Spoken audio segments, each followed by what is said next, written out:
Mi nombre es Paola Andrade y el día de hoy vamos a conocer cuáles son los tipos de trastornos del desarrollo según las nociones de Luque y Romero en el año 2002. Estos autores sistematizan el tema en estudio en tres tipos de trastornos. El primero, denominado trastorno de aprendizaje, cuya subdivisión es la siguiente: la dislexia, que supone la dificultad para leer a raíz de problemas que no permiten identificar los sonidos del habla y comprender las letras. Es decir, una persona que presenta dislexia no tiene la capacidad para codificar y decodificar el lenguaje, tanto verbal como escrito. Posteriormente encontramos la disgrafía, que consiste en ciertas dificultades de coordinación de los músculos de la mano y a la vez el brazo. Esto impide a una persona dominar y dirigir el instrumento de la escritura de forma adecuada, legible y ordenada.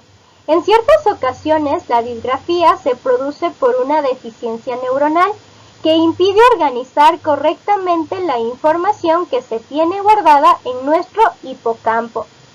También a veces ocurre por una deficiencia psicomotriz en el entorno familiar, específicamente cuando un niño se encuentra en su etapa de niñez. En tercer lugar, encontramos la afasia. Esta se caracteriza por la incapacidad o la dificultad para poder comunicarse mediante el habla, la escritura o las mímicas. Y de la misma manera se produce por lesiones cerebrales, específicamente del área de Broca, la cual se ubica en la tercera circunvalación angular en el hemisferio izquierdo o dominante y se encuentra conectada con el área de Wernicke a través de un fascículo arqueado. Estas dos áreas nos permiten como seres humanos generar la semántica, la sintáctica, la fonología, pero anatómicamente pues pertenecen en el mapa de Brodmann al área 44 denominada par opercularis y el área 45 par triangularis.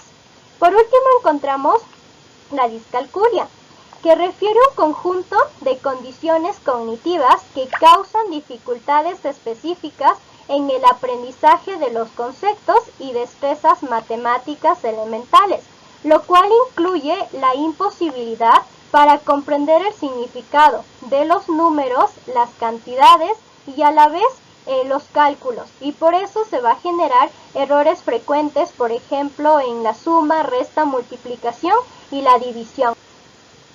Por otra parte, encontramos los trastornos de comunicación, que comprenden las deficiencias del lenguaje, el habla y la comunicación, que no pueden atribuirse a un déficit auditivo o sensorial o alguna afección médica neurológica. Estos se dividen en trastornos del lenguaje receptivo y trastornos del lenguaje expresivo. Los trastornos del lenguaje receptivo dificultan el entender las palabras, las oraciones, la atención y sobre todo la escucha activa o la percepción con los 5 sentidos. Además, la persona no es capaz de recibir instrucciones y aprender de los demás, mientras que el trastorno del lenguaje expresivo se caracteriza por no permitir a las personas dar a conocer su etopeya. Posteriormente, encontramos los trastornos generalizadores del desarrollo, entre ellos el autismo, que es un trastorno del neurodesarrollo que afecta las habilidades socioemocionales y la contención de la conducta repetitiva, es decir, el comportamiento, la conducta, la interacción y la empatía de una persona con el mundo que le rodea.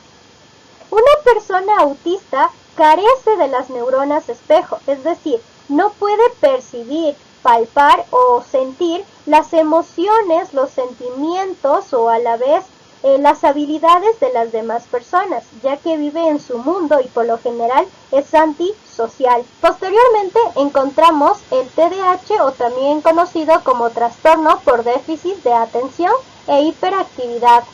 Este trastorno afecta el comportamiento, la atención y el aprendizaje de los niños, ya que es neurobiológico, heterogéneo y complejo, que no puede explicarse por una única causa, sino por una serie de condiciones genéticas junto a otros factores ambientales. Por ejemplo, cuando una madre durante su periodo consume bebidas alcohólicas o alguna clase de droga. Aquí encontramos el síndrome de Down, que no es una enfermedad, sino una alteración genética que se produce por la presencia de un cromosoma extra, es decir, el 21, que contiene el ADN, que es el principal constituyente de esta información, que todos nosotros como seres humanos heredamos de nuestro padre y de nuestra madre. Existen diferentes concepciones de cómo se produce el síndrome de Down.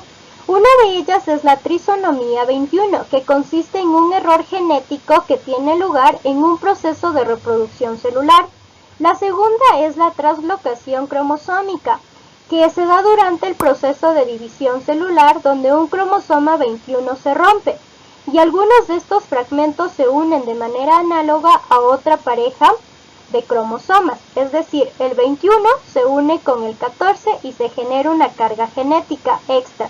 Y por último encontramos el mosaicismo, que se da cuando un óvulo fecundado en su proceso de división de material genético no se separa correctamente, de modo de que una de las células hijas tiene 3 cromosomas en su par y la otra solo uno.